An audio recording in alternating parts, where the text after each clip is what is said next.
বিকট আওয়াজ, ভয়ঙ্কর আওয়াজ, জাইগান্টিক সাউন্ড, বোম্বাস্টিক মার্কা সাউন্ড। যে সাউন্ড, যে আওয়াজ, যে বিকট শব্দ পৃথিবীর কোনো মানুষ শুনে নাই। The trumpet, the siren, the whistle, বিশাল এক হুইসেল বাজানো হবে। ওই হুইসেল বা সাইরেন বাজানোর ফলে বিকট একটা শব্দে গোটা বিশ্ব ভেঙে খান খান হয়ে যাবে। এটার নামই হচ্ছে আল কারিয়া। চিল্লা এখন সুবহানাল্লাহ। ওই হুইসেল দেওয়ার জন্য, ওই সাইরেন বাজানোর জন্য, ওই সুরের ভেতরে, সিঙ্গার ভেতরে ফুৎকার দেওয়ার জন্য রব্বুল আলামিন স্পেশাল একটা ফেরেশতা বানিয়েছেন। তার নাম হলো ইসরাফিল আলাইহিস সালাম। কি নাম? ইসরাফিল আলাইহিস সালাম। এদিকে ইসরাফিল নামে কেউ আছে?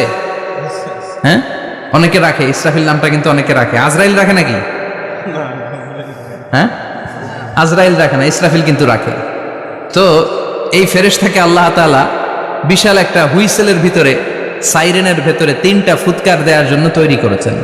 তার ডিউটি হচ্ছে তার গোটা জীবন জুড়ে সে হুইসেলের ভেতরে 3টা ফু দিবে। এটার বাংলায় বলে সিঙ্গা। বাংলায় কি বলে? সিঙ্গায় ফু দিবে কয়টা? চিল্লায় বলেন।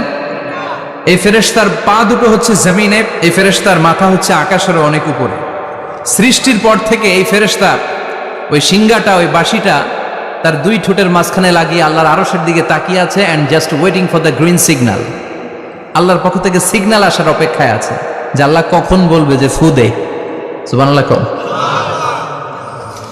3টা ফু দেওয়ার জন্য রব্বুল আলামিন একটা ফেরেশতা বানালেন, ইসরাফিল ফেরেশতা।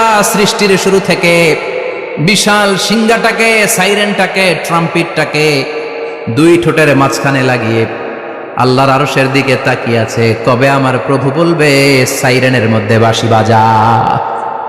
He is waiting. ঠিক এই মুহূর্তে যখন আমি কথা বলছি আর আপনারা শুনছেন, ঠিক এই মুহূর্তেও ওই সাইরেনটা ওনার 2 ঠোঁটের মধ্যে লাগানো, আর উনি আরশের দিকে তাকিয়ে অপেক্ষা করছে কখন আমার রব আদেশ করে, আর তখন আমি সিঙ্গায় ফুৎকার দিয়ে গোটা বিশ্বটারে মেসাকার বানিয়ে দিব। কোন সুবহানাল্লাহ। এই ঘটনাটাই আল্লাহ প্রামাণ্য দলিল দিয়ে বর্ণনা করেছেন। আর বর্ণনা করতে যে এই সূরার নাম দিয়েছেন আল কারিয়া। কি নাম? মানে বিকট আওয়াজ, ভয়ঙ্কর আওয়াজ, বজ্রনিনাদ, মহাপ্রলয়ের সেদিন এমন আওয়াজ হবে যে আওয়াজ পৃথিবীতে কেউ কোনোদিন আমরা শুনি নাই। পৃথিবীতে কে সবচেয়ে বড় আওয়াজের কি শুনেছেন বলেন? আপনার জীবনে ঘটে যাওয়া সবচেয়ে ভয়ঙ্করতম আওয়াজ শুনেছেন আপনি কবে বলেন তো? কেউ 1-2 জন বলেন আমার। হ্যাঁ, ভয়ঙ্কর আওয়াজ রবিউল ভাই কবে শুনছেন? সিডরের সময়। হুজুরের সিডরের সময় ভয়ঙ্কর আওয়াজ শুনছে। সিডরের ভয়ঙ্কর আওয়াজ। হ্যাঁ, কিসের আওয়াজ? বজ্রপাত। বজ্রপাত, থান্ডার, ভয়ঙ্কর আওয়াজ হয়। বজ্রপাতকে আঞ্চলিক ভাষায় আপনারা কি বলেন? ঠেড়া। এই যে ঠেড়ার আওয়াজটা আসলেই ভয়ঙ্কর। আমি বছরের বেশিরভাগ সময় জুড়ে থাকি মালয়েশিয়াতে। মালয়েশিয়ার পাশের দেশ সিঙ্গাপুর। পৃথিবীতে যেই কয়েকটা দেশে সবচেয়ে বেশি বজ্রপাত রেকর্ড করা হয়, এর মধ্যে একটা হচ্ছে সিঙ্গাপুর, আর একটা হচ্ছে ভুটান। এই দেশগুলোতে সবচেয়ে বেশি বজ্রপাত পড়ে। ভয়ঙ্করতম বজ্রপাতের আওয়াজ। আসলে এই বজ্রপাতের আওয়াজ খুব বিকট আওয়াজ। আপনি ঠিকই বলেছেন। আর আপনাদের জীবনে ঘটে যাওয়ার সবচেয়ে ভয়ঙ্করতম আওয়াজ কে কোন দিন শুনেছেন বলেন? আদনান গাজী ভাই, আপনি কি শুনছেন জীবনে সবচেয়ে ভয়ঙ্কর আওয়াজ? গাড়ির চাকা যদি ব্রাস্ট হয়, তাফসীর মাহফিলে যায় তো কমন করে গেছে হুজুরের। তো রাতের বেলায় কিন্তু আমরা যারা ময়দানে কথা বলি, আমাদের এক জেলা থেকে আরেক জেলায় ঘুরতে হয়। ভবঘুরে জীবন আমাদের। কোরআনের বাণীকে পৌঁছে দেওয়ার দায়িত্ব আমরা নিয়েছি, বাণীবাহকের কাজ আমাদের। তো রাত্রিবেলা মাঝে মাঝে আমরা এরকম ট্রাকের টায়ার পাংচার হলে বিকট আওয়াজ হয়, রিক্সার টায়ার পাংচার হলে বিকট আওয়াজ হয়, মানুষ ভয় পেয়ে যায়। আসলেই অনেক বড় আওয়াজ। আর জীবনে কে কে আওয়াজ শুনেছেন? আওয়াজ হয় কিসে? জেনারেটর যদি ব্রাস্ট হয়, ট্রান্সমিটার যদি ব্রাস্ট হয়, আওয়াজ হয় না? আওয়াজ হয়। হ্যাঁ, হেলিকপ্টার। হ্যাঁ, হেলিকপ্টার যখন ল্যান্ড করে তখনও ভয়ঙ্করতম আওয়াজ হয়। বিমান যখন টেক অফ করে, ল্যান্ড করে, ভয়ঙ্কর আওয়াজ হয়। এরপরে লোহার মধ্যে যদি হাতুড়ি দিয়ে পিটায়, যখন তারা কাজ করে, ভয়ঙ্কর আওয়াজ হয়। ট্রেনের যে হর্ন বাজায়, যে ট্রেন আসতেছে, মাঝখানে চমৎকার কথা বলেছেন, মাঝখানে ওই যে ক্রসিং থাকে, ক্রসিং আটকে দিয়ে একটা হুইসেল বাজায়, বিকট আওয়াজ হয়। আর এই তো বেরোচ্ছে। আর কি আছে এরকম আওয়াজ? কে কোথায় শুনছেন? হ্যাঁ, এক্সক্লুসিভ আওয়াজ। হ্যাঁ, বিভিন্ন জায়গায় এক্সক্লুসিভ সাউন্ড হয়, ভয়ঙ্কর আওয়াজ। আর কোথায় কি শুনেছেন? দপ্তরি যখন হাই স্কুলে ঘন্টা বাজায়, ছুটির ঘন্টা, কাছে দাঁড়ানো যায়, বিকট আওয়াজ হয়। আসলে এই পৃথিবীতে আমরা এক একজন এক এক সময় এক এক জায়গায় বিকট বিকট আওয়াজ শুনেছি, কিন্তু কিয়ামতের দিন ইসরাফিল যখন ওই সিংহার ভেতরে ফুৎকার দিবে, ওই ফুৎকারের যে আওয়াজটা হবে, এই আওয়াজটাকে এই আওয়াজগুলোর মতো? কথা বলেন। এর চেয়ে অনেক ভয়ঙ্করতম আওয়াজ, যে আওয়াজ শুনলে আপনার হৃদয় শিউরে উঠবে, কেঁপে উঠবে, এই আওয়াজটার নাম হচ্ছে আরবিতে আল কারিআ। কি নাম? চিল্লায় বলেন কি নাম? এজন্য আল্লাহ বললেন আল কারিআতু মাল কারিআতু ওয়া মা আদরাকা মাল কারিআ। সেদিনের আওয়াজটা হলো ভয়ঙ্কর আওয়াজ, ওই আওয়াজটার নাম আমি আল্লাহ দিয়েছি আল কারিআ। আল কারিআ মাল কারিআ ওয়া মা আদরাকা মাল কারিআ। তিনবার তিনি সূরার শুরুতে তিনবার এই শব্দটা উচ্চারণ করেছেন। কয়বার? কথা বলেন। তিনবার। যে কোনো জিনিস তিনবার যখন আমরা বলি, গুরুত্ব বোঝানোর জন্য বলি না?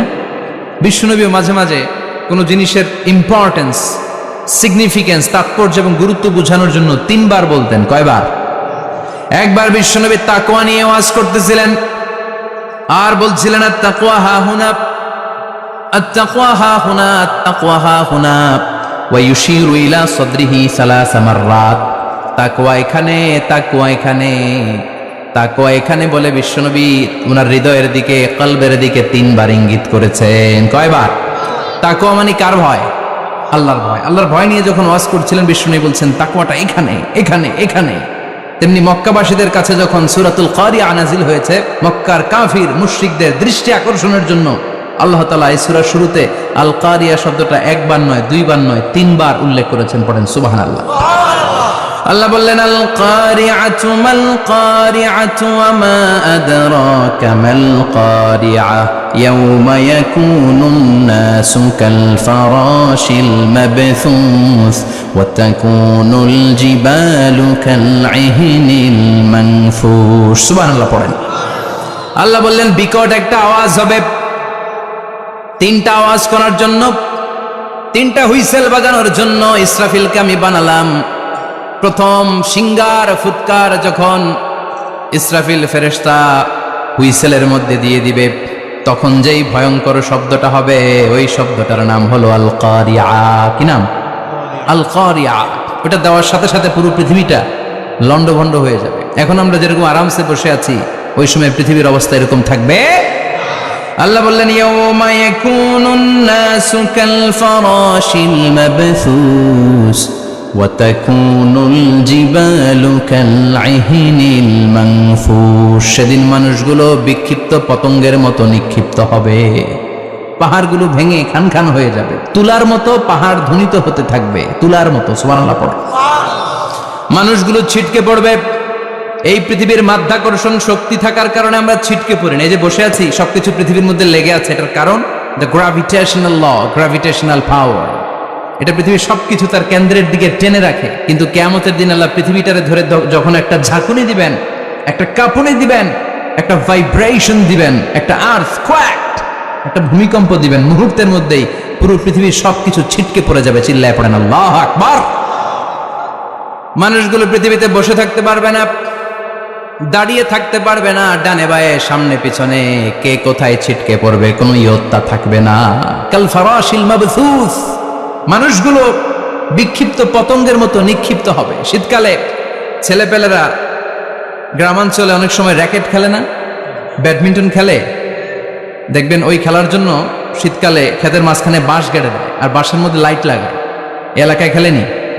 এই রাত্রিবেলা বাঁশ গেড়ে দিলে ওর মধ্যে লাইট লাগালে কোত্থেকে যেন অনেক পোকা চলে আসে, ডান দিকে একটা, বাঁ দিকে একটা, সামনে পেছনে ছিটকে ছিটকে পড়ে।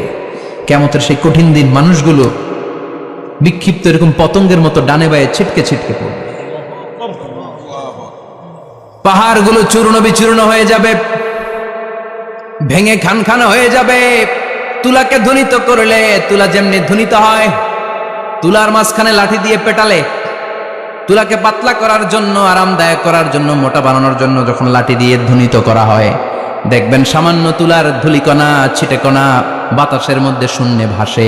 ফু মারলে আরো দূরে যায়, ফু মারলে আরো দূরে যায়। বাতাসের ঝাপটা ওইটা কোথায় যে চলে যায় কেউ জানে না। পৃথিবীর বড় বড় সাইজের পাহাড়গুলো সেদিন এই তুলার মতো, তুলা যেমনি বাতাসে ধ্বনিত হয়, পাহাড়গুলো সেদিন তুলার মতো বাতাসে ধ্বনিত হতে থাকবে। চিল্লায় এখন আল্লাহু আকবার। এই পৃথিবীর সবচেয়ে বড় পাহাড়ের নাম মাউন্ট এভারেস্ট। বিশাল বড় পাহাড়, উপরে শুধু বরফ আর বরফ। এটার বলে হিমালয়, বাংলায় কি বলে? নেপালে অবস্থিত এই হিমালয়ের পাহাড়। আমি একবার কাতার থেকে যাচ্ছি কায়রো, ওই ফ্লাইটে হিমালয়ের পাশ দিয়ে ফ্লাই করে, বিমানের সামনে স্ক্রিন থাকে, আপনি কোন জেলা কোন থানার উপর দিয়ে যাচ্ছেন ওটা শো করে। আমি দেখলাম হিমালয়ের পাশ দিয়ে ফ্লাই করছে, জানলা দিয়ে তাকিয়ে দেখি বিশাল মাউন্ট এভারেস্ট, উপরে শুধু বরফ আর বরফ। সুবহানাল্লাহ পড়ে। 29,035 ফিট উঁচু ওই পাহাড়টা সেদিন আল্লাহ যখন একটা ঝাঁকুনি দিবে, পৃথিবীটারে ভেঙে খান খান হয়ে যাবে, টুকরা টুকরা হয়ে যাবে, তুলার মতো বাতাসে ধ্বনিত হতে থাকবে। ইউরোপের সবচেয়ে বড় পাহাড়ের নাম হচ্ছে আল্পস পর্বতমালা। পুরো মাউন্টেন রেঞ্জটা ভেঙে চুরমার হয়ে যাবে, ধুলি করা হয়ে যাবে। আমেরিকার সবচেয়ে বড় পাহাড়ের নাম আলাস্কা মাউন্টেন রেঞ্জ। অ্যাটলাস বা ম্যাপ নিয়ে যাদের পড়াশোনা আছে দেখবেন ইউনাইটেড স্টেটস অফ আমেরিকা, এখানে নর্থ আমেরিকার পাশে বড় করে লেখা আলাস্কা, পুরোটাই পাহাড়, আমেরিকার সবচেয়ে উঁচু পাহাড়। এই পাহাড়গুলো সেদিন ভেঙে টুকরা টুকরা হয়ে যাবে। বাংলাদেশের ময়মনসিংহে আছে আমাদের এদেশের সবচেয়ে বড় পাহাড়, গাঢ় পাহাড়, নাম শুনছেন? আল্লাহ জানে কি জানি হবে সেদিন আমাদের পাহাড়ের অবস্থা। তাজিংডং বিজয়, বান্দরবানে কেউকারাডাং, চিম্বুকের চূড়ায় আমি উঠেছিলাম 2002 সালে। সেখানে পার্সোনাল প্রাইভেট কার নিয়ে যাওয়া যায় না, মাইক্রো নিয়েও যেতে পারবেন না। চাঁদের গাড়ি আছে একটা, ওইটা আলাদা এক্সট্রা 2-3টা ইঞ্জিন লাগানো, ওইটা দিয়ে টেনে টেনে আপনারা নেবে। উপরে সেনাবাহিনীর ক্যাম্প আছে। বাংলাদেশের 3য় বৃহত্তম পাহাড়। কিয়ামতের দিন আল্লাহ যখন একটা ঝাঁকুনি দিবে, পৃথিবীটারে যখন একটা নাড়া দিবে, আর ইসরাফিল যখন ফুৎকার দিবে, একটা পাহাড়ও টিকবে? চিল্লায় বলেন টিকবে? এজন্য আল্লাহ বললেন ইযা যুলজিলাতিল আরদু জিলজালাহা ওয়া আখরাজাতিল আরদু আসকালাহা ইযা রুজ্জাতিল আরদু রাজ্জাও ওয়া বুসাতিল জিবালু বাসসা। সেদিন যখন আল্লাহ একটা ভূমিকম্প তৈরি করবে, পৃথিবীটাকে যখন নাড়িয়ে দিবে, কাঁপিয়ে দিবে, একটা পাহাড়ও টিকবে না, সবগুলো পাহাড় তুলার মতো ধ্বনিত হতে থাকবে। মানুষগুলো ছিন্ন বিচ্ছিন্ন হয়ে ডানে বায়ে ছিটকে পড়বে, চন্দ্র সূর্য আলো থাকবে না, মানুষের চোখগুলো ছানা বড়া হয়ে যাবে। ফাইদা বারিকাল বাসারু ওয়া খাসাফাল কামারু ওয়া জুমিআশ শামসু ওয়াল কামারু ইয়াকুলুল ইনসানু আইনাল মাফার। চাঁদে আলো থাকবে না, সূর্যে আলো থাকবে না, প্রক্সিমা সেন্ট্রাইতে আলো থাকবে না, আলফা সেন্ট্রাই এ, আলফা সেন্ট্রাই বি, ইটা ক্যারিনা, ব্যাটেল জিউস, অ্যান্ড্রোমেডা, একটার ভেতরেও সেদিন আলো থাকবে না, সবগুলো অন্ধকার হয়ে যাবে। সাগরের পানির মধ্যে সেদিন দাউ দাউ করে আগুন জ্বলবে। সেই দিনটার নাম হচ্ছে আল কারিয়া। মাল ওমা আদরাকা মাল। মানুষগুলো পাগল হয়ে যাবে। কেউ থাকবে তখন টয়লেটে, ইমাজিন কেমন ভাবে আল্লাহ নকশা এঁকেছেন। কেউ থাকবে টয়লেটে, কেউ থাকবে ক্ষেত খামারে, কেউ থাকবে অফিস আদালতে, কেউ থাকবে রান্নাঘরে, কেউ থাকবে মৌজ মাস্তির ভেতরে। ঠিক তখনই কিয়ামত হয়ে যাবে, কেউ পার পাবে না, সবার মুখে একটা চিৎকার, আইনাল মাফার। পালাবো কোথায়? কিয়ামতটা শুধু পৃথিবীর একদিকে অনুষ্ঠিত হবে না, গোটা বিশ্বব্যাপী হবে, তাই না? নাকি বাংলাদেশে কিয়ামত শুরু হইলে সৌদিতে হবে না? হ্যাঁ, আমেরিকাতে হবে না, সুইজারল্যান্ড, ইন্দোনেশিয়া, অস্ট্রেলিয়া, গোটা বিশ্বব্যাপী একসাথে কিয়ামতের ভয়ঙ্কর দৃশ্যের অবতারণা ঘটবে। চিল্লা এখন ঠিক কিনা? মা তার ছেলেরে চিনবে না, দুধের বাচ্চাকে রেখে মা পালাবে। দুধের বাচ্চা, যে বাচ্চা দুধ খায়, ব্রেস্ট ফিডিং বেবি, এই বাচ্চারা রেখে মা কোনো দিকে যায়? ডানে বায়ে কোথাও সরতে চায় না, ব্যথানি পায়, কষ্টনি পায়। এই দুধের বাচ্চাটার ধাক্কা মেরে মা দিবে দৌড়। তাহলে কি ভয়ঙ্কর ঘটনা সেদিন ঘটবে। 3 মাসের 4 মাসের পেটের ভেতরে অপরিপক্ক বাচ্চা, এখনো পরিপূর্ণ হয় নাই, হাত পা ভালোভাবে গজায় নাই, ছোট্ট একটা গোশতের টুকরা। হসপিটালে এরকম যতগুলো নারী থাকবে, কিয়ামতের ভীতিকর অবস্থা দেখে মুহূর্তের মধ্যে সব অপরিপক্ক বাচ্চাগুলো ডেলিভারি হয়ে যাবে। এক ধাক্কায় 3 মাসের বাচ্চাটার হাত পা গজায় নাই এখনো ঠিক মতো, এক ধাক্কায়, এক ভূকম্পনে, এক কাঁপুনির চোটে পেটের সব বাচ্চাগুলো খালাস হয়ে যাবে, ডাক্তার ছাড়া, ইঞ্জেকশন ছাড়া। আল্লাহ বললেন সেদিনটার নাম হলো আল কারিয়া। মাল ওয়া মা আদরাকা মাল ইয়াউমা ইয়াকুনুন নাসু কাল ফারাশিল মাবথুস, মানুষগুলো নিক্ষিপ্ত হবে। ওয়া তাকুনুল জিবালু কাল আহিনিল মানফুশ, পাহাড়গুলো তুলার মতো ধ্বনিত হতে থাকবে। এখন উপরের দিকে তাকালে কি সুন্দর নীল আকাশ দেখা যায়, সেদিনে আকাশও থাকবে না। ইয়াউমিন নাতবিস সামাআ কাতায়্যি সিজিল্লি লিল কুতুব, কাগজের পৃষ্ঠা যেমনি তোমরা ভাঙো, কাগজ যেমনি হাতের মুঠোয় নিয়ে তোমরা গুটিয়ে ফেলো, সেদিন এই বিশাল সাত আকাশটারও হাতের মুঠোয় নিয়ে গুটিয়ে ফেলবে কে? কাতায়্যি সিজিল্লি লিল কুতুব, ক্যান ইউ ইমাজিন, আপনি কি কল্পনা করতে পারেন? এই দৃশ্যপট যখন ঘটবে গোটা বিশ্বব্যাপী কি মেসাকার হবে। স্যাটেলাইট চ্যানেলগুলো ভেঙে দুমড়ে মুচড়ে পড়বে, পৃথিবীর যত বড় বড় টাওয়ারগুলো আছে ভেঙে আবাসিক এলাকার উপর পড়বে, পাহাড়গুলো ভেঙে খান খান সাগরের পানির ভেতরে দাউ দাউ করে আগুন জ্বলবে। বুর্জ আল খলিফা পৃথিবীর সবচেয়ে উঁচু টাওয়ার, ওইটার তো কিছু হবে না, ওই দিন কি হবে? ভেঙে যাইব, ভেঙে খান খান হয়ে যাবে, ভেঙে টুকরা টুকরা হয়ে যাবে। এবার আমি যখন হজে গিয়েছিলাম, জেদ্দা এয়ারপোর্টে নেমে মাক্কা যাচ্ছি প্রথমে উমরার জন্য, তখন বাঁ দিকে অনেক দূরে দেখতে পেলাম কিংডম টাওয়ার। এটার কাজ চলতেছে, আগামী বছর, এই বছর অথবা আগামী বছর এটা খুলে দিবে। এটা বুর্জ আল খলিফা থেকে আরো উঁচু। বুর্জ আল খলিফা 818 মিটার উঁচু, আর এই কিংডম টাওয়ার 1000 মিটার উঁচু, মানে 1 কিলোমিটার উঁচু। কিয়ামতের ওই ঝাঁকুনি আর ভূমিকম্পের সময় এগুলো টিকবে একটাও? আরো যে টাওয়ারগুলো আছে, সাংহাই টাওয়ার, তাইপেডাং 101, পেট্রোনাস টুইন টাওয়ার, বাংলাদেশের 40, 50, 60 তলাগুলো টিকবে? আমাদের কুমিল্লা শহর তো এখন টাওয়ারের শহর হয়ে গেছে। একটা বড় ছাদের উপর থেকে কুমিল্লা শহরের দিকে তাকালে এটা কি কুমিল্লা না উত্তরা বুঝাই যায় না। এই টাওয়ারগুলো একটাও টিকবে? আওয়াজ করে বলেন টিকবে? সে কথাই আল্লাহ বললেন, আল কারিআতু মাল কারিআতু ওয়া মা আদরাকা মাল কারিআ ইয়াউমা ইয়াকুনুন নাসু কাল ফারাশিল মাবথুস ওয়া তাকুনুল জিবালু কাল আহিনিল মানফুশ। কি দৃশ্য আল্লাহ আঁকলেন! প্রথমে একটা সাইরেন দেয়া হবে, দেয়ার সাথে সাথে ভেঙে চুরে সব সারখার, মানুষগুলো পাগলের মতো দৌড়াবে। ওমা হুম বিসুকারা ওয়ালাকিন্না আযাবাল্লাহি শাদীদ। মানুষগুলোর দৌড়াদৌড়ি দেখলে মনে হবে যে মাতালের মতো দৌড়াচ্ছে, রেড ওয়াইন খেয়ে, হুইস্কি খেয়ে, মদ খেয়ে পাগলের মতো দৌড়াচ্ছে। আসলে মদ খায় নাই, হুইস্কিও খায় নাই।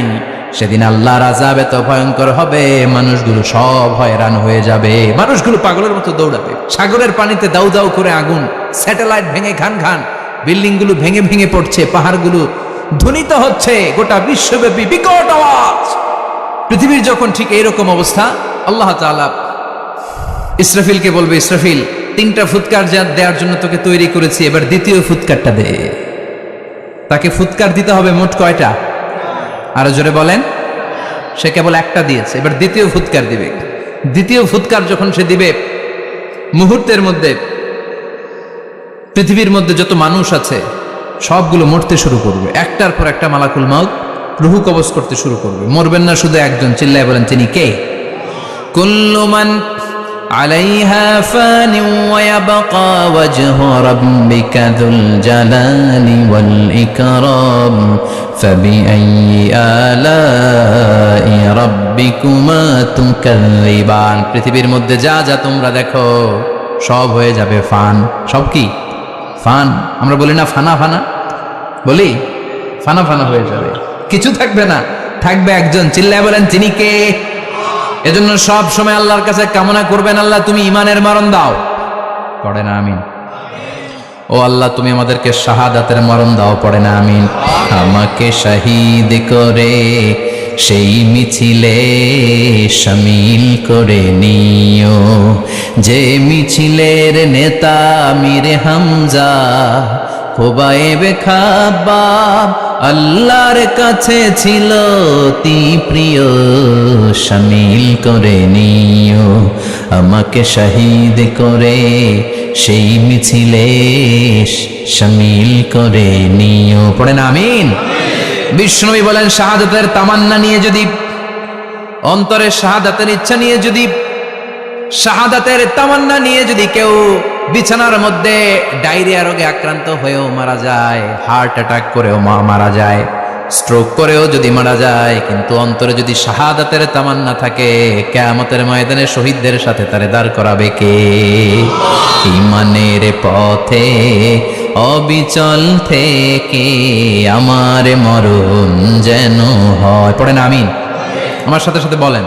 ঈমানের পথে অবিচল থেকে আমার মরণ যেন হয়, তোমারই কাছে মিনতি আমার, তোমারই কাছে মিনতি আমার, মহামহিম দয়াময়। ঈমানের পথে অবিচল থেকে আমার মরণ যেন হয়। পড়েন আমিন। ঈমানের মৃত্যু এক আল্লাহ ছাড়া কেউ দিতে পারে না, শাহাদাতের মৃত্যু আল্লাহ ছাড়া কেউ দিতে পারে না। এজন্য আখের যদি ভালো হয়, সব ভালো তার, শেষ ভালো যার। বিশ্বনবী দোয়া করতেন, আল্লাহুম্মা রযুকনা হুসনাল খাওয়াতিম, আল্লাহুম্মা রযুকনা হুসনাল খাওয়াতিম। প্রতিদিন সব সময় নামাজের পরে পড়বেন, আল্লাহুম্মা রযুকনা হুসনাল খাওয়াতিম, আল্লাহুম্মা রযুকনা হুসনাল খাওয়াতিম। আল্লাহ আমাদের শেষটাকে ভালো করো, আমাদের শেষটাকে তুমি ঈমানের উপর করো। পড়েন আমিন। অনেক আল্লাহওয়ালা নামাজি শেষ জীবনে মুরতাদ হয়ে যায়, নাস্তিক হয়ে যায়, আছে না নাই?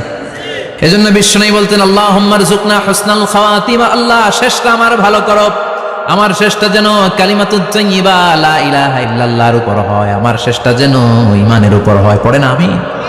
এক সাহাবা জিহাদের ময়দানে, বুখারীর বর্ণনা, যুদ্ধের ময়দানে সে সামনে যাই পাচ্ছে, লা তাজিদু শাযযা ওয়ালা ফাযযা ইল্লা ইয়াকতুলু বিসাইফি, বিশাল তলোয়ার নিয়ে আল্লাহু আকবার বলে বলে কাফের আর মুশরিকের বাচ্চাগুলোরে কচুকাটা করছে। সাহাবীরা দেখে পেছন থেকে বাহাবা দেয়, নবীর কাছে এসে খুশ খবর দেয়, ও নবী দেখেন আপনার সাহাবী দিন কায়েমের আন্দোলনে কালিমার পতাকাটারে জমিনের বুকে পতপত করে উড়ানোর জন্য কেমন করে যুদ্ধের ময়দানে, জিহাদের ময়দানে কাফের আর মুশরিকদেরকে কচুকাটা করছে। নবী দেখেন আজকে জিহাদের ময়দানে যুদ্ধের সব সওয়াব আল্লাহ এই সাহাবীরই দিয়ে দিবে। বিশ্বনবী বললেন, হুয়া ফিন্নার, সে জাহান্নামে যাবে। সাহাবীরা তো অবাক, জীবন বাজি রেখে তলোয়ার নিয়ে কাফেরদের সাথে যুদ্ধে ময়দানের মধ্যে লিপ্ত, একটার পর একটা কাফের গুলোরে হত্যা করে জাহান্নামের মেহমান করে পাঠিয়ে দিচ্ছে। এই লোকটা কেমন করে জাহান্নামী হয়? বিশ্বনবী বললেন, হুয়া ফিন নার, এই লোকটা জাহান্নামে যাবে, এরে কেউ বাঁচাতে পারবে না, জাহান্নামী। এক সাহাবী মনে মনে বলল, এই লোকটা কেমন করে জাহান্নামী হয়, আমি তার পেছনে পেছনে দেখবো তার শেষ পর্যন্ত কি ঘটে, কারণ নবী যা বলে এটা তো কোনোদিন মিথ্যা হতে পারে। সাহাবী লুকিয়ে লুকিয়ে তার পিছু নিল, দেখলো যুদ্ধ করতে করতে জিহাদের ময়দানে শত্রুদের মাঝখানে ঘাটির ভেতরে সে মারতে মারতে চলে গিয়েছে, মারতে মারতে কাফেরদের মাঝখানে এমন জায়গায় চলে গিয়েছে, চারদিক থেকে কাফেররা তাকে ঘেরাও দিয়ে ফেলেছে। এবার আর সে পারে না, দীর্ঘ সময় যুদ্ধ করতে করতে এবার ক্লান্ত শ্রান্ত, এবার নিজেও মারে আবার মাইরও খায়, মারে এবার মাইরও খায়। খেতে খেতে হঠাৎ এক কাফেরের তলোয়ারের আঘাতে তার ডান হাত নাই, এক কোপে ডান হাতটা জমিনে পড়ে গিয়েছে, ফিনকে দিয়ে রক্ত, ব্লিডিং হতে হতে, রক্তপাত হতে হতে সাহাবী নিস্তেজ, আর পারে না, আর সহ্য করতে পারে না। শাহাদাতের জন্য অল্প একটু দেরি, এই অল্প একটু দেরি সাহাবীর আর সহ্য হয় নাই। ওই সাহাবী নিজের তলোয়ারটা জমিনের মধ্যে গেড়ে তলোয়ারের উপর ঝাঁপিয়ে পড়েছে, তলোয়ারের এক মাথা পেটের এইখান দিয়ে ঢুকে পিঠের ওই পাশ দিয়ে বের হয়েছে। যে সাহাবী পেছন থেকে ফলো করেছে সে বলে, আশহাদু আন্না মুহাম্মাদ রাসূলুল্লাহ, আল্লাহু আকবার। দৌড়ে এসে নবীর কাছে বলে, ও নবী, আপনি যে নবী, শেষ নবী, আখিরি জামানার পয়গম্বর, আপনি যে বিশ্ব নবী, কোনো সন্দেহ নাই, আমি নিজ চোখে চাক্ষুষ দেখে এসেছি আপনার ওই সাহাবা আত্মহত্যা করে দুনিয়া থেকে বিদায় হয়েছে। এজন্য শেষটা কার, শেষটা কিভাবে যায় আমরা জানি। এজন্য আল্লাহর কাছে আমরা ফরিয়াদ করি আমাদের মৃত্যু যেন ঈমানের মৃত্যু হয়। আমিন পড়েন, আর জোরে পড়েন আমিন। দ্বিতীয় ফুৎকার দেওয়ার সাথে সাথে আল্লাহ মালাকুল মাউতকে বলবে, ও মালাকুল মাউত, পৃথিবীর সব মানুষগুলোর রুহ কবজ কর, সব মানুষের রুহ কবজ হয়ে যাবে, সব জিনদের রুহ কবজ কর, সব জিনদেরও রুহ কবজ হয়ে যাবে। এবার সব ফেরেশতাদের রুহ কবজ কর, সব ফেরেশতাদের রুহ কবজ হয়ে যাবে। আল্লাহ বলবেন, আখবিরনি মা ইয়াবকা, আর কে কে বেঁচে আছে বল। মালাকুল মউত বলবে, আল্লাহ মানুষগুলো সব শেষ, জিনগুলো শেষ, ফেরেশতাগুলো শেষ, শুধুমাত্র 4 জন বড় বড় ফেরেশতা এখনো মরে নাই। আল্লাহ বলবে যা জিব্রাইল মিকাইল ইসরাফিল, যে ইসরাফিলের ফুৎকারে কিয়ামত হয়েছে ওই ইসরাফিলকেও শেষ করে ফেল। জিব্রাইল, ইসরাফিল, মিকাইল সব শেষ। এবার মহাবিশ্বে কেউ নাই। আল্লাহ বলবেন আখবিরনি মান ইয়াবকা, ও মালাকুল মাউত আজরাইল এবার কে আছে? কই কেউ নাই, সব শেষ। কেউ আছে? কেউ নাই, সব শেষ। আছে শুধু আল্লাহ আর মালাকুল মাউত, ঠিক কি না? আল্লাহ বলবে আখবিরনি মান ইয়াবকা, ও মালাকুল মাউত আমারে বল কে আছে? কই আমি আছি। কই তুই মর। আমি আছি, আমি। আল্লাহ বলবে তাহলে এবার তুই মর। তুই মর শোনার সাথে সাথে মালাকুল মাউতের কাঁপুনি ছুটে যাবে, খিচুনি ছুটে যাবে, ভয়ে খিচুনি ছুটে যাবে। কারণ মৃত্যুটা তো সে দেখেছে। দুইটা সিস্টেমে মালাকুল মাউত রূহ কাবাজ করে। আপনারা যারা আল্লাহওয়ালা, আপনাদের মাথার সামনে এসে সুশ্রী, যত সুন্দর হতে পারে একজন মানুষ, এরকম একজন মানুষের চেহারায় আসবে আপনাদের কাছে। এসে সুগন্ধি পারফিউম মাখা সাদা ধবধবে কাপড় পরে এসে আপনার শিওরে বসবে। এসে খুবই বিনয়ের সাথে ভদ্রতার সাথে বলবে ইয়া আইয়াতুহান নাফসুল মুতমাইন্না, ইয়া আইয়াতুহান নাফসুল মুতমাইন্না, ইয়া আইয়াতুহান নাফসুত তাইয়্যিবা, হে পবিত্র আত্মা বেরোয় আয়। বলার সাথে সাথে আপনার রুহটা স্মুথলি বেরোয় যাবে। ইয়াতি বিহানুত মিন হানুতিল জান্নাহ, কাফান মিন আকফানিল জান্নাহ, জান্নাতের হানুতে করে কাফনের মধ্যে পেঁচিয়ে আপনার রুহটারে মালাকুল মাউত ইল্লিনে নিয়ে যাবে। আল্লাহ আমাদের সবার নসিবে এই ঘটনা তুমি জারি করে দিও, আমিন। আর যারা ইসলাম মানে নাই, কোরআন মানে নাই, বিশ্বনবীরা মানে নাই, তাদের সামনে কুৎসিত আকৃতির একটা ভয়ঙ্কর চেহারা নিয়ে আসবে। বিআকবাহি মা ইয়াকুন, হাদিসে এসেছে যত খারাপ হতে পারে একজন মানুষের চেহারা, যত দুর্গন্ধযুক্ত হতে পারে একজন মানুষের দেহ, বিদঘুটে ভয়ঙ্কর রাক্ষসে এক চেহারা নিয়ে আসবে। মুমিনের সামনে এসে যেমনি ভদ্রভাবে বসে যায় সে এরকম আসবে না, সে ত্রাস সৃষ্টি করবে। ডাকাত যখন আপনার অ্যাটাক করে এমন ত্রাস সৃষ্টি করবে, কোপ মেরে আঘাত করে আপনি ভয়ে সব দিয়ে দিবেন। ওনারা দেখলে আপনার পিলে চমকে যাবে। ভয়ঙ্কর দুর্গন্ধযুক্ত কালো একটা ড্রেস পরে আপনার সামনে এসে এমন ত্রাস সৃষ্টি করে বসবে, ওইটা দেখলে অবস্থা খারাপ। চিৎকার দিয়ে ধমকাবে আর বলবে ইয়া আইয়াতুহান নাফসুল খাবিসা, হে পাপাত্তা বেরোয় আয় ইলা গাদাবিল্লাহ, আল্লাহর ক্ষোভ, আল্লাহর রাগের দিকে তুই বের হয়ে আয়। মুমিনের আত্মাটা যেমনি স্মুথলি বের হয়ে এসেছে, কাফেরের আত্মাটা বলার সাথে সাথে বেরোতে চাইবে না। আত্মাটা একবার ডানে দৌড়, একবার বায়ে দৌড়, একবার সামনে দৌড় আর একবার পিছনে দৌড়। এবার মালাকুল মাউত আরো হিংস্র হয়ে যাবে। পা থেকে টান মেরে সারা দেহ থেকে খিচুনি দিয়ে পুরো দেহটারে চাপতে চাপতে জীবিত একটা ছাগলের চামড়া জীবিত অবস্থায় তার দেহ থেকে উল্টো দিকে টেনে টেনে বের করলে যেমন কষ্ট হয়, একজন কাফেরের রুহু দেহ থেকে টেনে হিচড়ে মালাকুল মাউত বের করে ফেলবে। এজন্য আল্লাহর কাছে আমরা চাই ঈমানের পথে অবিচল থেকে আমার মরণ যেন হয়। প্রতিদিন পড়বেন এটা দোয়া। ঈমানের পথে থেকে যেন আমাদের মৃত্যু হয়, পড়েন আমিন। মালাকুল মাউত এই দৃশ্যগুলো নিজেই ঘটিয়েছে, তার জানা আছে মৃত্যুর কত কষ্ট। আল্লাহ বলবেন মর, বলার সাথে সাথে কাঁপুনি ছুটে যাবে। আল্লাহ বলবেন কেঁপে লাভ নাই, মর, মরতে হবেই, কারণ কুল্লু নাফসিন, everyone has to take the test of death. সবাইকে মৃত্যু নিতে হবে, গ্রহণ করতে হবে স্বাদ। The most certain thing in our life is death, but the most uncertain thing in our life is the time of death. আমাদের জীবনের সবচাইতে সুনিশ্চিত বিষয় হচ্ছে যে আমরা মরবো, এটা আমরা সবাই জানি না, কিন্তু সবচাইতে অনিশ্চিত বিষয় হচ্ছে যে আমরা কখন মরবো, এটা আমরা কেউ জানি না। জানি মালাকুল মাউত কাঁপতে থাকবে। আল্লাহ বলবেন জান্নাত এবং জাহান্নামের মাঝ বরাবর একটা জায়গা আছে, আল আরাফ, ওইখানে দাঁড়া। ওইখানে দাঁড়িয়ে মালাকুল মাউত বিকট একটা চিৎকার দিয়ে সারা পৃথিবীর মানুষগুলো, ফেরেশতাগুলো যেমনি দুনিয়া থেকে বিদায় হয়েছে, মালাকুল মাউত তখন বিদায় হয়ে যাবে। সেদিন বিকট একটা চিৎকার মেরে তিনি বিদায় হবেন। বিশ্বনবী বলেন মালাকুল মাউতের মরণের সময় সেই চিৎকারটা ওই দিন এত ভয়ঙ্কর হবে, দুনিয়াতে যদি তখন মানুষ থাকতো কিয়ামত ঘটানোর জন্য আলাদা করে ইসরাফিলের সিংগায় ফুৎকার দেওয়ার আর দরকার হতো না। মালাকুল মাউতের মরণের কষ্টের ওই চিৎকারের আওয়াজ শুনলে মানুষগুলো সব কানের পর্দা ফেটে জমিনের মধ্যে তখনই লাশ হয়ে পড়ে যেত। মালাকুল মাউত এখন আর নাই, ডানে বায়ে সামনে পেছনে কেউ নাই, একজন ছাড়া, তিনি কে? আল্লাহ তখন বলবেন ইয়া আরদু আইনা নাহারুকি, পৃথিবী তোর নদীগুলো কই, বিল্ডিং গুলো কই, রাজা বাদশাগুলো কই, পৃথিবীর নাজ নেয়ামত কই, ভোগের দুনিয়া আজকে কোথায়, অহংকার দাপট আর ক্ষমতার বড়াই আজকে কোথায়? লিমানিল মুলকুল ইয়াউম, who belongs the kingdom today, আজকে ক্ষমতা কার? চিল্লায় বলেন তো সেদিন ক্ষমতা হবে কার? লিমানিল মুলকুল ইয়াউমা লিল্লাহিল ওয়াহিদিল কাহ্হার। ক্ষমতা সেদিন কারো নয়, ক্ষমতার মালিক একজন, তিনি কে? সব ক্ষমতার মালিক আল্লাহ, কেউ নাই, সব মরে গেছে। এভাবে যে কত হাজার কোটি বছর আল্লাহ একা থাকবেন এটা আল্লাহ জানেন, আমরা কেউ জানি? ইসরাফিলকে আল্লাহ বানিয়েছিলেন সিংহায় 3টা ফুৎকার দেওয়ার জন্য। চিৎকার করে বলতে হবে কয়টা? দিছে কয়টা? বাকি আছে কয়টা?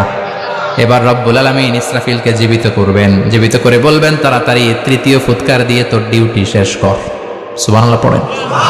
ইসরাফিল এবার 3য় ফুৎকার দিবে। 3য় ফুৎকার দেওয়ার সাথে সাথেই পৃথিবীর বিভিন্ন প্রান্ত থেকে, মহাবিশ্বের বিভিন্ন প্রান্ত থেকে মানুষের জিনগুলো দাঁড়াতে শুরু করবে। বিমান দুর্ঘটনায় যারা মারা গিয়েছে, ছাই হয়েছে, ছাই থেকে উঠে দাঁড়াবে। তিমি মাছের খাবার হয়ে সাগরের মধ্যে মিশে গিয়েছিল, সাগর থেকে দাঁড়াতে শুরু করবে। পাহাড়ের মধ্যে যারা মারা গিয়েছে পাহাড় থেকে উঠবে। হিন্দুদের শ্মশানের মধ্যে যেখানে লাশ পোড়ানো হতো ওখান থেকে দাঁড়াবে। মানুষগুলো কবর থেকে উঠবে, যে যেখানে মারা গিয়েছে সেখান থেকে দাঁড়াবে। মিনহা খালাকনাকুম ওয়া ফিহা নুঈদুকুম ওয়া মিনহা নুখরিজুকুম তারাতান উখরা। মাটি থেকে বানালাম, মাটির কবরে পাঠালাম, আবার মাটির কবর থেকে দাঁড় করায় দিবে কে? মানুষগুলো দাঁড়াবে। মুমিন বান্দারা চোখ কচলাতে কচলাতে বলবে মাম বাআসানা মিন মারকাদিনা। قالوا من بعثنا من مرقدنا هذا ما وعد الرحمن وصدق المرسلون। মুমিন বান্দারা চোখ ডলতে ডলতে বলবে ঘুম ভাঙালো কে? ঘুম ভাঙালো? আমার ঘুম ভাঙালো কে? মুমিনরা, আপনারা দাদা আসছে আনন্দের ঘুম দিবেন সেদিন কবরে। 3টা প্রশ্ন আপনারে করা হবে। মার রব্বুক, তোর রবের নাম কি? তোমার ধর্মের নাম কি? এই লোকটারে চিনো নাকি? ওনার নাম কি? এবার বলবে 3টা প্রশ্নের উত্তর কোত্থেকে শিখলা? কও কোত্থেকে শিখছেন? বলতে হবে কোরআন থেকে শিখেছি। 4টার উত্তর যখন করতে পারবেন, ইফসাহু লাহু কবরুহু 70 যিরাআন, কবরটারে 70 হাত লম্বা করে দেয়া হবে। ওয়া ইফতাহু লাহু বাবুন ইলাল জান্নাহ, আপনার কবরের ভেতরে থেকে জান্নাতের দিকে একটা ঘর করে দেয়া হবে। জান্নাতের সুঘ্রাণওয়ালা সুবাতাস আপনার কবরের মধ্যে এসে ধাক্কা মারবে। জান্নাতে ঢোকা লাগবে না, আপনার ওই কানেকশন দিয়ে আসবে। এয়ার কন্ডিশনের যে রুমগুলো আছে ওই রুমগুলোর ভিতরে না ঢুকলো, দরজার আশেপাশ দিয়ে হাঁটলেও একটা ঠান্ডা ঠান্ডা বাতাস আছে না নাই? দেহের মধ্যে লাগে। জান্নাতে আপনার ঢোকা লাগবে না, কবরের মধ্যে শুয়ে শুয়ে জান্নাতের সুবাতাস পাবেন। এবার বলবে ফাইউল বাসুলি বাসু আহলিল জান্নাহ, জান্নাত থেকে আনা 2টা জান্নাতি সেট পোশাক আপনারে পরিয়ে দেয়া হবে। এবার আপনারে বলা হবে আহলান ওয়া সাহলান, কংগ্রেচুলেশন, খোশ আমদেদ, তোমার জন্য কংগ্রেচুলেশন, সুস্বাগতম। 3টার পরে 4র্থ প্রশ্নের উত্তরও পেরেছ। জান্নাতের পোশাক তোমারে পরিয়ে দিলাম, আর কোনো কাজ নাই, এবারের মতো খেলা শেষ, এবার ঘুমাও। কি করো? কথা বলেন।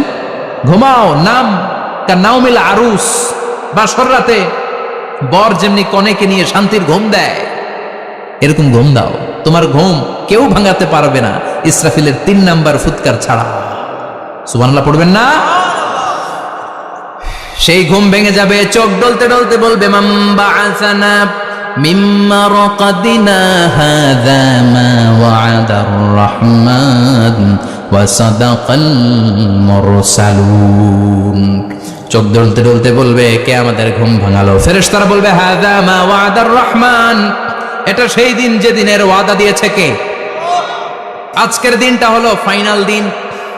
আজকের খেলাটা হবে ফাইনাল খেলা, দ্য ফাইনাল ডে। আজকে বিচারের দিন। ওই যে শুনছিলা জাররা জাররা বিচার হবে, ওই বিচার আজকে অনুষ্ঠিত হবে। পৃথিবীর বুকে যে বিচারগুলো হয় নাই সেদিন ওই বিচারগুলো করবে কে? আল্লাহ। পৃথিবীর বুকে যে ধর্ষণের বিচার হয় নাই ওই দিন ওই ধর্ষণের বিচার আছে না নাই? পৃথিবীর বুকে যে অন্যায় ভাবে বিচার বহির্ভূত হত্যাগুলো করা হয়েছে, ক্রস ফায়ার গুলো দেওয়া হয়েছে, গুম করা হয়েছে, খুন করা হয়েছে, সেদিন এই বিচারগুলো আছে না নাই?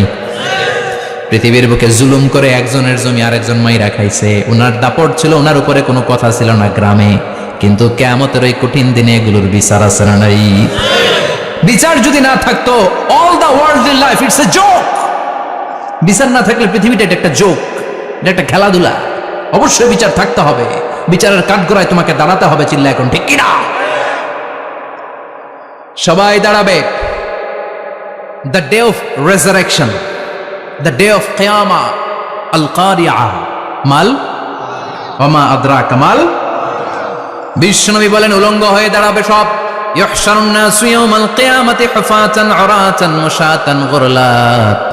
সেদিন মানুষগুলো উলঙ্গ, গায়ে জামা নাই, পেটে দানা পানি নাই, পায়ের মধ্যে জুতা নাই, সব উলঙ্গ। ভাবতেছেন না খালি শুনতেছেন? ভাবতেছেন যে ওই দিন আপনিও দাঁড়াবেন, আমিও দাঁড়াবো, আমাদের সবাইকে দাঁড়াতে হবে। অবশ্যম্ভাবী, ওইটা থেকে পার পাওয়ার কোনো সুযোগ আমাদের নাই। চিল্লা এখন ঠিক কিনা? আল্লাহ বললেন কাআন সাফসাফা লা তারা ফিহা আওয়াজান ওয়ালা আমতা, level playing field.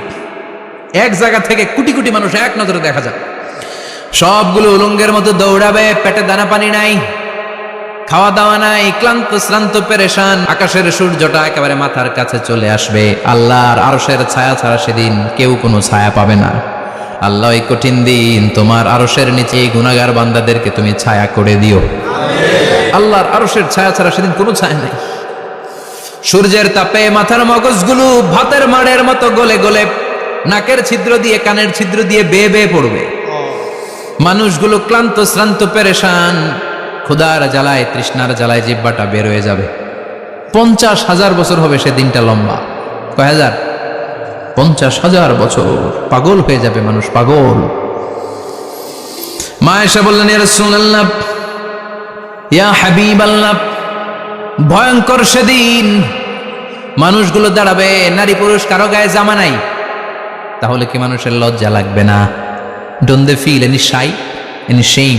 No shame, কোনো লজ্জা থাকবে না? কাপড় না থাকলে লজ্জা লাগার কথা না? মায়ে সেটাই বললেন নবী, ওই কঠিন দিন কারো গায়ে জামা নাই, তাহলে কি লজ্জা শরমের কোনো ব্যাপার নাই? বিশ্বনবী বলেন আয়েশা রে, ওই দিনটা এত ভয়ঙ্কর, কার গায়ে জামা আছে কার গায়ে নাই টেরও পাওয়া যাবে না। ইয়াউমা ইয়াফিরুল মারউ মিন আখিহি ওয়া উম্মিহি ওয়া আবি, নিজের সাথে মিলান, সবাই নিজের নিজের মায়ের সাথে মিলান। সেদিন ভাইকে দেখে ভাই পালাবে, আপনার ভাইকে আপনি পরিচয় না দিয়ে পালিয়ে যাবেন। আপনার ছোট বোনটারে দেখে পরিচয় না দিয়ে আপনি দৌড়াবেন। আপনার কলিজার টুকরা সন্তানটারে নাকি আপনি চিনবেন না। আপনার প্রিয়তমা স্ত্রী আপনারে চিনবে না, আপনি তারে চিনবেন না। বাবা আপনারে পরিচয় দিবে না, মা পরিচয় দিবে না। যেই মা ছেলের জন্য নিজের জীবন বিলিয়ে দেয়, আছে না নাই? যেই বাবা ছেলের সন্তানের কল্যাণের জন্য নিজের জীবনটারেও বিলিয়ে দিতে কুণ্ঠাবোধ করে না, ওই বাবা ছেলেরে পরিচয় দিবে না। মা মেয়েরে চিনবে না, বন্ধু বন্ধুরে চিনবে না, পীর সাহেব মুরিদরে চিনবে না, মুরিদ পীর সাহেবরে চিনবে না, মুসল্লি ইমাম সাহেবকে চিনবে না, ইমাম মুসল্লিকে চিনবে না, নেতা কর্মীরে চিনবে না, কর্মী নেতারে চিনবে না, কেউ কাউরে চিনবে না। সাধারণ মানুষ আপনারে কি করবে? নবীরাও বলবে ইয়া নাফসি। সব নবীর মুখের জিকির ইয়া নাফসি, ইয়া নাফসি। বাঁচানোর কেউ নাই। 50,000 বছর মানুষগুলো ছুটতে ছুটতে সৈয়দনা আদম আলাইহিস সালামের কাছে যাবেন, নূহ আলাইহিস সালাম, ইব্রাহিম আলাইহিস সালাম, মূসা আলাইহিস সালাম। সবাই বলবে পারবো না, আমাদের পক্ষে করা কিছু সম্ভব না। আজকে আল্লাহ এত রাগান্বিত হয়েছে, এত রাগান্বিত আল্লাহ পৃথিবীতে কোনোদিন হন নাই। আবার এর চেয়ে বেশি রাগান্বিত সামনেও কোনোদিন হবেন না। আজকে আল্লাহর সামনেই যাওয়া যাবে না। পরে সৈয়দনা ঈসা আলাইহিস সালাম বলবেন সাজেশন আছে আমার কাছে, সাজেশন। আজকের এই কঠিন দিনে কোন নবী আল্লাহর সামনে দাঁড়াতে পারবে না, একমাত্র আখিরি জামানার পয়গম্বর বিশ্ব নবী মুহাম্মদুর রাসূলুল্লাহ ছাড়া সাল্লাল্লাহু। বিশ্ব নবী মাকামে মাহমুদে তখন সিজদায় পড়ে থাকবেন, কাঁদতে থাকবেন। সবার জিকির ইয়া নাফসি, বিশ্ব নবীর জিকির ইয়া উম্মতি। আল্লাহু আকবার। আল্লাহ বলবেন নবী আর কাঁদবেন না, মাথা তুলেন। ইরফা রাসাক, ও নবী মাথা তুলেন। সাল তুতা, আজকে যা চাবেন আমি তাই দেব।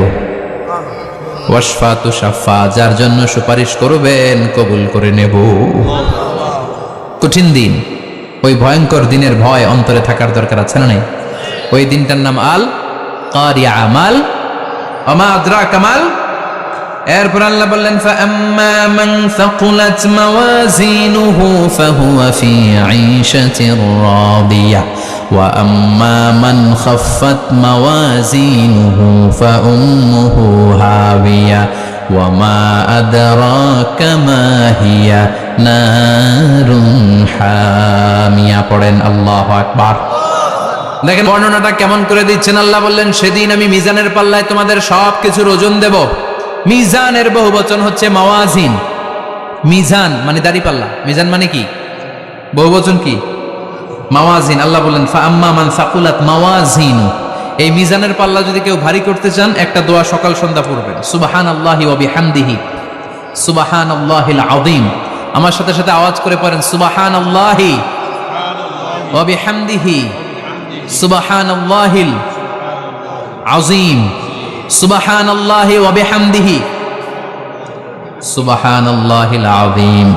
বিশ্বনবী বলেন, এই দুইটা বাক্য জিহ্বায় উচ্চারণ করতে পাতলা, আল্লাহর কাছে বড্ড প্রিয়, কিন্তু মিজানের পাল্লায় রেখে দিলে ওজন হয়ে যাবে, বিশাল ওজন, আপনার ওজনের পাল্লা ভারী করে ফেলবে।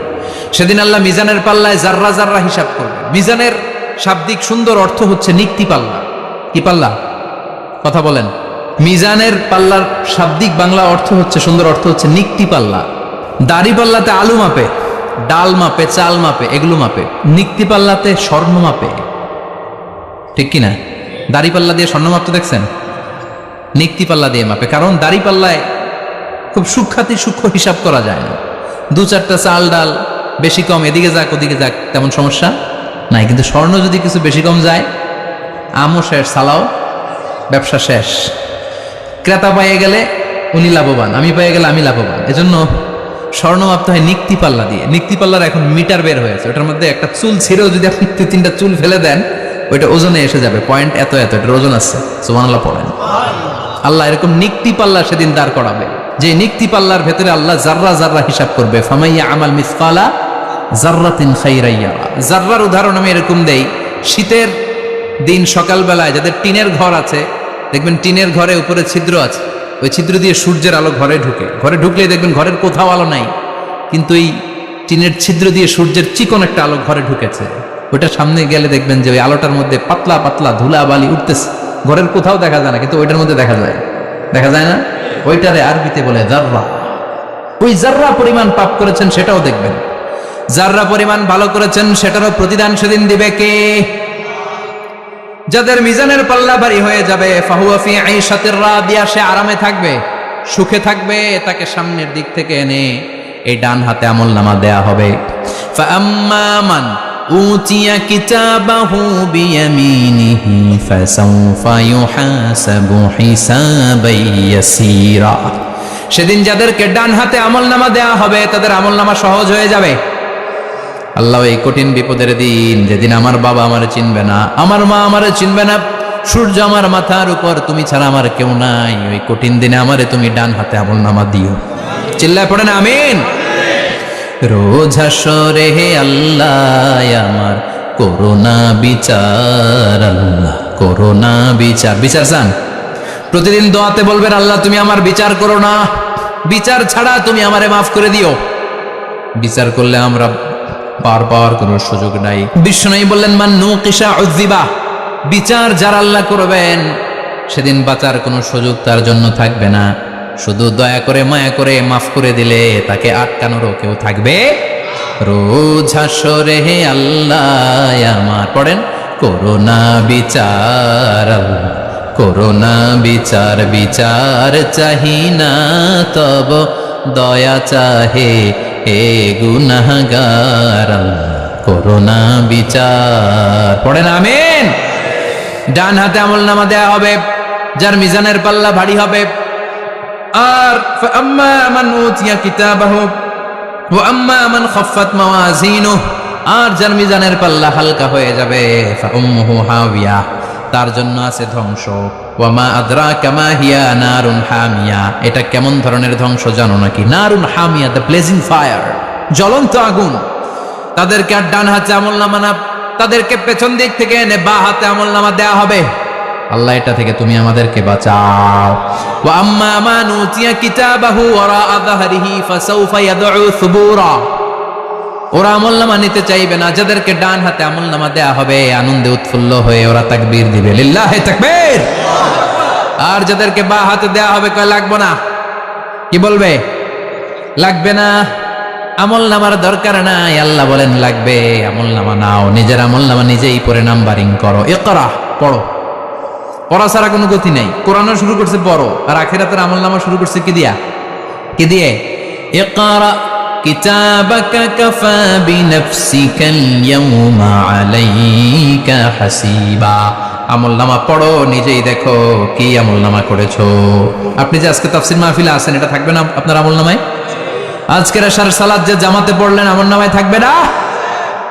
ছোটবেলা থেকে শুরু করে আজ অবধি আপনি যেখানে যেটা যখন যেইভাবে করেছেন, একেবারে ছোট্ট ছোট্ট থেকে শুরু করে মাঝারি থেকে শুরু করে বড় বড় কাজগুলো সবগুলো আমলনামায় তুলে দিবে কে?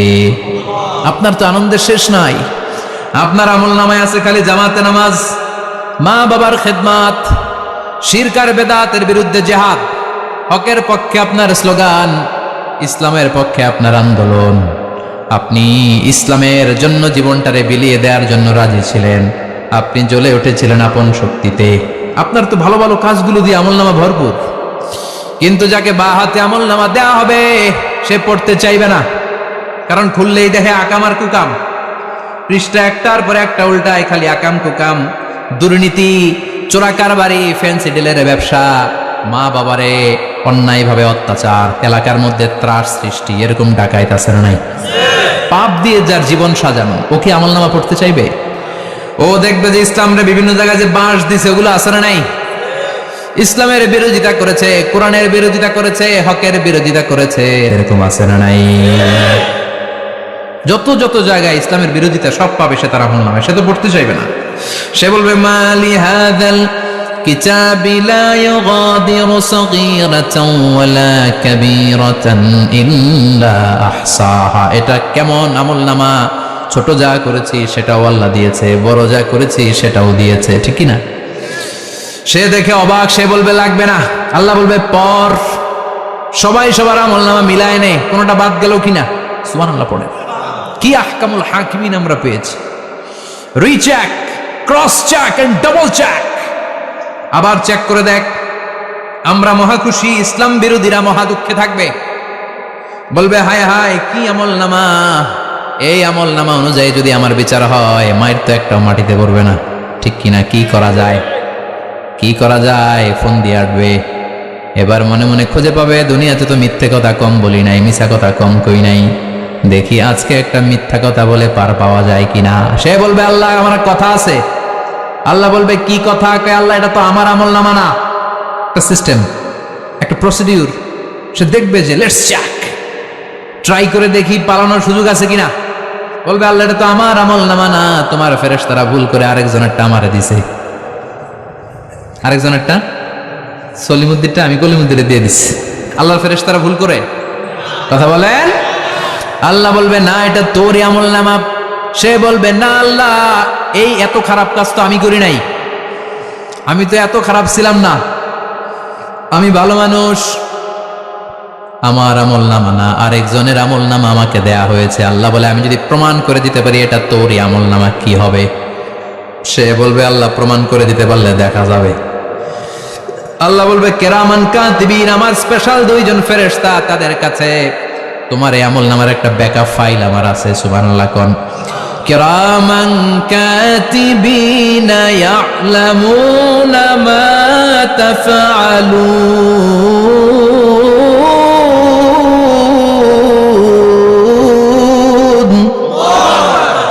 কিরামান কাতিবিন, সম্মানিত দুই ফেরেশতা, ইয়ালামুনা মা তাফআলুন, দুনিয়ার বুকে যেখানেই তুমি যা করেছো সব তারা জানে, লিখে রেখেছে। ওইখানকার ব্যাকআপ ফাইল থেকে আরেকটা আমলনামা এনে দুইটা আমলনামা দেয়া হবে, মিলিয়ে দেখ দুইটাই তোর কিনা। এবার মিলিয়ে দেখবে প্রতিটা শব্দে শব্দে, বাক্যে বাক্যে, অক্ষরে অক্ষরে মিলে যাবে। সুবহানাল্লাহ পড়েন। উনি তো আহকামুল হাকিমিন, উনি প্রমাণ করার সব বন্দোবস্ত করে রেখেছেন। চিল্লা এখন ঠিক কিনা? তারপর নাফরমান কুলাঙ্গার গদ্দার বলবে আল্লাহ আমি করি নাই, দুইটাই আমার না, আমি এগুলো করি নাই। আপনার কেরামান কাতিবিন ভুল করে আমারে দিয়েছে, আমি কি করব? আমি তো ভালো মানুষ। আল্লাহ বলবেন তোর মাথাটা উপরের দিকে কর, তোর গলার নিচে এইখানে আমি একটা লকেট দিয়েছি। সুবহানাল্লাহ পড়েন। এই লকেটের মধ্যে দুনিয়ায় তুই যা বলেছিস, যা করেছিস সব আমি লিপিবদ্ধ করে রেখেছি। নুখরিজু লাহু ইয়াওমাল কিয়ামাতি কিতাবান ইয়ালকাহু মানশুরা। সব মানুষের গলার মধ্যে আমি একটা ছোট্ট লকেট দিয়ে রেখেছি। وكل إنسان ألزمناه طائره في عنقه ونخرج له يوم القيامة كتابا يلقاه منشورا। তোর মাথাটা উপরের দিকে কর, তোর গলার মধ্যে ছোট্ট একটা সিম কার্ডের মতো লকেট আমি ঝুলিয়ে দিয়েছি। দুনিয়াতে যখন যা করেছিস, যা বলেছিস, সব আমি সিস্টেমে এটার ভেতরে ঢুকিয়ে দিয়েছি। সব আছে এইখানে। ওকুল্লা ইনসান, সবার আছে। আলজামনাহু তায়রাহু ফি উনুকি ওয়া নুখরিজু লাহু ইয়াওমাল কিয়ামাতি কিতাবান ইয়ালকাহু মানশুরা। প্রতিটা মানুষের গলায় এটা দেয়া, বাঁচার কোনো উপায় নাই। আল্লাহ সেখান থেকে আরেকটা প্রিন্ট আউট বের করে বলবেন, দেখ মিলে যায় কিনা। গাদ্দার দেখবে এটাও মিলে যায়, বাঁচার উপায় আছে। এরপরেও লাস্ট চান্স, আবার বাঁচার জন্য বলবে আল্লাহ আমি করি নাই। আল্লাহর কাছে প্রমাণ করে দেওয়ার মতো আরো হাজারো পদ্ধতি আছে না নাই? আল্লাহ বলবেন ইয়াহসাবুল ইনসানু আল্লান নাজমা ইযামা বালা কাদিরিন আলা আন নুসাউইয়া বানানা। আমি তোর প্রতিটা আঙ্গুলের ফিঙ্গারপ্রিন্ট আমার কাছে সংরক্ষণ করে রেখেছি। তোর আমলনামার উপরে তোর ফিঙ্গারপ্রিন্ট আছে, আর আমার কাছে তোর নাম সহ তোর ফিঙ্গারপ্রিন্ট আছে। তোর 14 গোষ্ঠীর ফিঙ্গারপ্রিন্ট আমার আছে। সুবহানাল্লাহ কইবেন না? এটা দিয়ে আল্লাহ ধরে ফেলবেন। এই ফিঙ্গারপ্রিন্ট মিলে না, এই হাতের আঙ্গুলের ছাপ, এটা আবিষ্কার করেছে ফ্রান্সিস গ্যালটন নামে একজন সায়েন্টিস্ট 1880 সালে। 1500 বছর আগে কোরআনে সূরাতুল কিয়ামার ভিতরে ফিঙ্গারপ্রিন্টের কথা বলে দিয়েছে কে? কি আজীব কথা! আঙ্গুলের এই ছাপ খেয়াল করে কোনোদিন দেখছেন? এখানে ছোট্ট ছোট্ট এরকম গোল গোল গোল গোল গোল গোল গোল গোল ছাপ আছে। একটা আঙ্গুলের সাথে আরেকটা আঙ্গুলের মিলে না। আমার এই আঙ্গুলের সাথে এটা মিলবে না, এটার সাথে এটা মিলবে না। আমার 10টা আঙ্গুলের সাথে মিলবে না, একটার সাথে আরেকটা না, আলাদা আলাদা। এই পৃথিবীতে যদি 600 কোটি মানুষ থাকে, তাহলে 6000 কোটি হাতের আঙ্গুল। একটা আঙ্গুলের সাথে আরেকটা আঙ্গুলের কোনো মিল আছে? কারিগরটা কে? স্রষ্টাটা কে? আবার যারা সিগনেচার দিতে পারে না, তাদের টিপসই আছে না নাই? এখন দেশের বাইরে যেতে চাইলে ইমিগ্রেশনে ফিঙ্গারপ্রিন্ট আছে না নাই? সব জায়গায় লাগে। এটাকে বলে বায়োমেট্রিক অথেন্টিকেশন। গত বছর 2 আগে বাংলাদেশেও সিম কেনার জন্য সবাইকে দেয়া লাগছে না? আপনি দেশে বিদেশে ঘুরতে যাবেন, ফিঙ্গারপ্রিন্ট লাগবে। সিকিউরিটি পারপাস আপনাকে দিতে হবে, ফিঙ্গারপ্রিন্ট দিতেই হবে আপনার। আর পায়ের মধ্যে যেটা আছে এটাকে ফুটপ্রিন্ট কি বলে? ওইটা প্রাণীদের ক্ষেত্রে কাজে লাগে। প্রাণী গণনা করতে বাঘ শুমারি হয় সুন্দরবনে। আমাদের সুন্দরবন কিন্তু অর্ধেক আমাদের, অর্ধেক ইন্ডিয়ার। তো কাদের বাঘ কোনটা, কোন এলাকায় কয়টা বাঘ আছে, এটার হিসাব আছে। তো বাঘ গনে কি করে? বাঘের চেহারা তো একরকম, আর কাছে যেহেতু গনার সুযোগ নাই, এটা গনে পায়ের ছাপ দেখে। বাঘের তো হাত নাই, 4টাই পা। এই পায়ের একটা বাঘের পায়ের ছাপের সাথে আর একটা বাঘের পায়ের ছাপের মিল। সুবহানাল্লাহ পড়া। আবার কাবা ঘরের পাশে ছোট্ট একটা জায়গা আছে, ওই জায়গায় একজন নবীরও ফুটপ্রিন্ট আছে না নাই? ওয়াত্তাখিযু মিন মাকামি ইব্রাহিম মুসাল্লা। ইব্রাহিমের ফুটপ্রিন্ট যেইখানে আছে, ওই জায়গাটারে নামাজের জায়গা বানাও। সাইয়েদনা ইব্রাহিম আলাইহিস সালামের পায়ের ছাপ আছে, আদম আলাইহিস সালামের ফুটপ্রিন্ট আছে অ্যাডামস পিকে। এইভাবে আল্লাহ বললেন তোর আঙ্গুলের ছাপ আছে, আমল নামাটা খোল। আল্লাহর অথেন্টিকেশন থেকে আঙ্গুলের ছাপ, আমল নামার আঙ্গুলের ছাপ দুটোই মিলে যাবে। আর কোনো চোরামি করার সুযোগ তার থাকবে নাকি? কথা বলেন। মিথ্যা বলে আল্লাহর কাছ থেকে সেদিন বাঁচার কোনো সুযোগ আছে? একটার পর একটা প্রমাণ দিয়ে আল্লাহ প্রমাণ করেই ছাড়বেন, এটা আর কারো আমল নামা নয়, এটা তোর আমল নামা। চিৎকার করে বলেন ঠিক কিনা? তারপরে বলতে চাইবে আমি করি নাই। আল্লাহ বলবেন আল-ইয়াওমা নাখতিমু আলা আফওয়াহিহিম ওয়া তুকাল্লিমুনা আইদিহিম ওয়া তাশহাদু আরজুলুহুম বিমা কানু ইয়াকসিবুন। আজকে তোর ঠোঁট দুইটা আমি সেলাই করে দিলাম, তোর মুখ দিয়ে আর কথা বলার অধিকার নাই। তোর হাত এবার সাক্ষী দিবে। হাত বলবে আমি পাপ করেছি, অন্যায় করেছি, আমি শুট করেছি, আমি অন্যায় ভাবে